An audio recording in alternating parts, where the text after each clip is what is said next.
I would love to have a real conversation with you about the issues. You've noted you think Republicans are afraid to debate you or talk to you or discuss the issues with you.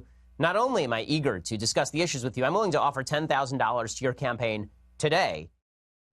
Wow. All right. First, the challenge, and then the rejection. Conservative commentator Ben Shapiro calling for a debate with Democratic Socialist Alexandria Ocasio-Cortez.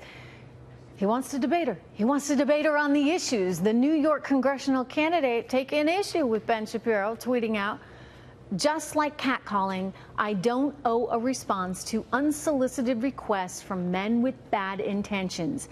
And also, like catcalling, for some reason, they feel entitled to one. Whoa, all right. We called Ocasio-Cortez and we asked her to come on the show. She has yet to respond. But you know who did respond?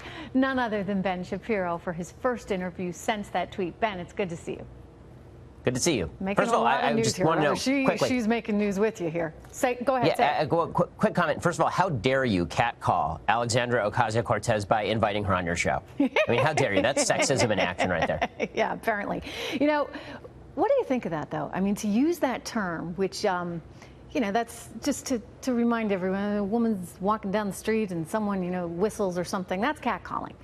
How is what you did, asking her to have an intellectual debate on the actual issues, how is that in any way relevant or similar to a catcall? Catcalling must be very weird in Queens. I don't know if they're like construction workers standing on street corners and shouting to women, hey, baby, want to have an hour-long public conversation about trade policy and the vagaries of Viennese economics versus neo-Marxist economics? It gets strange in her district, apparently. But again, this is so many folks on the left jumping to a sort of intersectional defense in which anybody who requests a discussion or a debate must be evil by their very nature, right? I'm a man, therefore I am catcalling her, even though as an Orthodox Jew, I have never catcalled a woman in my entire life.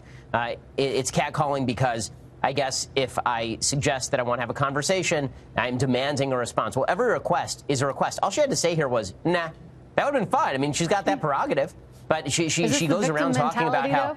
I mean, that's part of our platform, absolutely. Right? Everybody's a victim, and you know, we need to take as much money as we can from everybody else to redistribute it. That's what socialism is about. So is she just playing that victim card?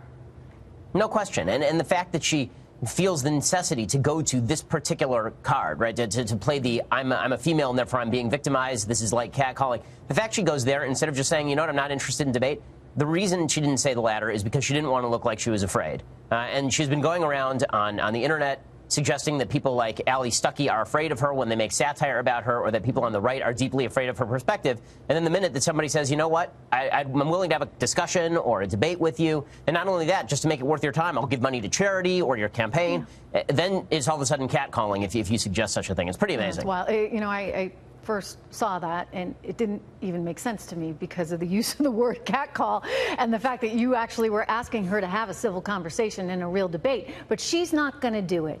Why do you think she's not going to do it, Ben? Well, I mean, I don't think there's a lot of upside for her, to be frank. I mean, if she were to get into a discussion with somebody who asks her tough questions, I don't think she has the information or the philosophy at her disposal to actually answer those questions well. And she knows that, which is why her best move here would have been either to just ignore or to say no, and then everybody would have moved on with their life. But instead, it turned into her invoking victim status, which, you know, rallies the base. There's no question folks in the media are very excited about this. If you look at the leftist response to her tweet, it's Ocasio-Cortez responds the way every Democrat should respond to anybody on the right who wants to have a discussion.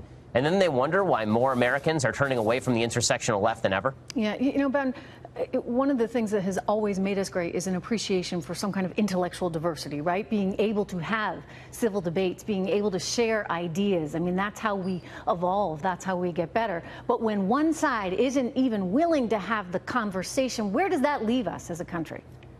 Yeah, that is the serious problem. And what's absurd is there are a bunch of folks on the left who responded to this entire controversy by tweeting at me. These are mainstream left commentators saying, well, why don't you have me on your show? And I was like, okay. And they didn't really know how to respond to that because I'm happy to have conversations with folks on the left. I have conversations with folks on the left all the time. The left just doesn't want to open the Overton window enough to have conversations with anybody on the right. Yeah, well, because they automatically assume they're right, you're wrong. And they don't want to be proven otherwise with any kind of factual knowledge. I mean, look, you know, I think if you go out and you ask anyone, and you know this better than Americans believe in opportunity, right, and prosperity. It's just in our DNA. It's part of what this country was founded on. But you go around the world, and whether you're talking about Venezuela, or you're talking about Cuba, you're even talking about Denmark, where they charge well over 50% in taxes at the federal rate. So everybody's working for the government, where you pay 180% tax on a car, which is more than the cost of a car. Or, you know, you go to college and get a stipend. They plan on 5 years, but everybody's taking 6+ years because you're being paid to go to a free college. It shows you, when you look at their debt levels, even in Denmark, it just doesn't work, does it? Well, I mean, this is the serious problem with a lot of socialist philosophy, is that they're constantly shifting the goalposts. You know, is it that their education system is good, or their healthcare system is good?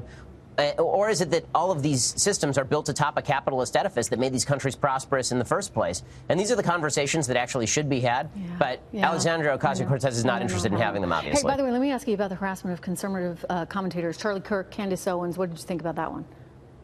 Well, I mean, obviously, that was insane. And I told Charlie I feel lucky that I eat in kosher restaurants where most of the people who are around me are members of my community, because I'd like to be able to get through a meal in peace. Apparently, Charlie and Candace cannot. Well, you know, Ben, I'll tell you one thing. Had you debated her, my money's on you. Well, it would have been fun. Would have been fun. Oh, well. All right. Thank you so much. It's good to see you. Thank you for being here. You too. First.